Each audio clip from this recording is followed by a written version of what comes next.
ఇంట్లో కసువు ఊడుస్తారు, జీతం ఎంత ఇస్తారు? వంట చేస్తారు, జీతం ఎంత ఇస్తారు? బట్టలు ఉతుకుతారు, జీతం ఎంత ఇస్తారు? ఇవన్నీ బయట మనిషి పెట్టి చేయిస్తే జీతం ఇస్తారు ఇరా? మరి ఆ జీతమన్నా మీ అకౌంట్లో వేసుకోవద్దా? పెద్దమాట మాట్లాడినా.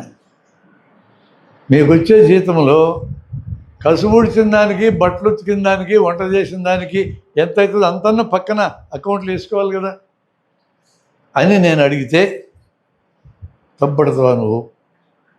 పోనీలే నీ భార్యకి ఆ జీతం ఇచ్చి అకౌంట్లు వేస్తావా నువ్వు అని అడగొచ్చు కదా. నేను భర్తలను అడగొచ్చు, భార్యలను అడగొచ్చు.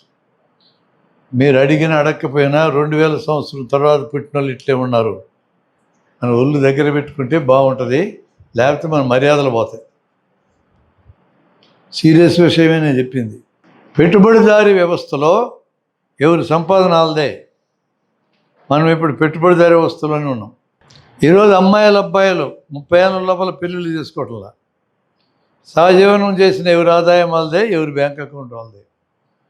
ఇద్దరు ఇష్టపడి కొంత డబ్బు పక్కన పెట్టి ఇల్లు నడవడానికి పెట్టుకుంటారు, మిగతా అంతా ఎవరి దోళ్ళు పెట్టుకుంటారు. తప్పు పనగాకండి, యుగ లక్షణం అది.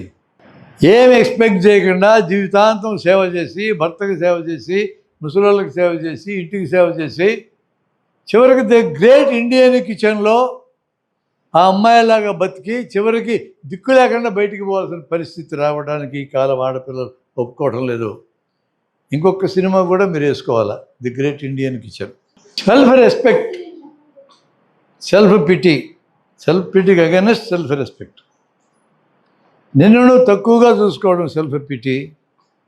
నేను కూడా ఒక వ్యక్తిని, నాకు ఒక విలువ ఉంది, నా విలువ నాకు దక్కాలి అనుకోవడం సెల్ఫ్ రెస్పెక్ట్.